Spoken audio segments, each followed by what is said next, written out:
В республике выводят сорта ржи для производства полезного хлеба. На опытном хозяйстве Башкирского аграрного университета приступили к уборке озимых культур. Как выявить самый лучший и выносливый сорт культуры, попыталась понять наш корреспондент.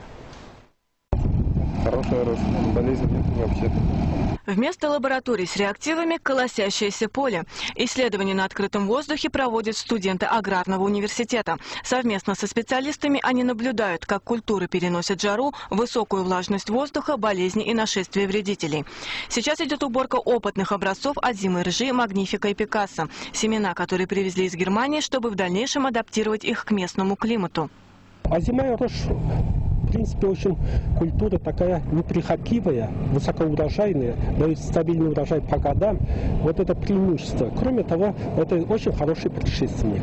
Предшественник после этой культуры, значит, другие культуры дают более высокий урожай.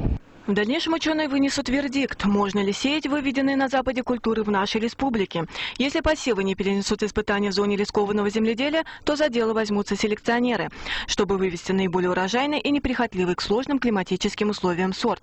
Четверокурсник аграрного университета Айбулат Иванов результаты своей практики отразит в дипломной работе. Это различные лаборатории, здесь поле, собираем урожаи, оцениваем их качество. На опытных полях Башкирского государственного аграрного университета преподаватели и студенты проводят исследования гибридов озимой ржи, которые будут проводиться 3-4 года. По результатам исследования лучшие сорта будут рекомендованы к использованию. Посевы ржи в республике ежегодно сокращаются. Аграрии предпочитают сеять больше пшеницы, так как ее закупочная цена выше.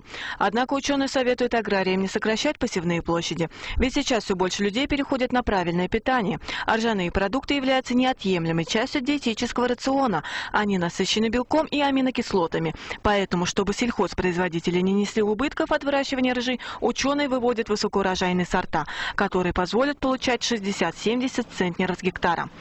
Айгуль Кужагильдина, Азат Петров. Новости. Уфимский район.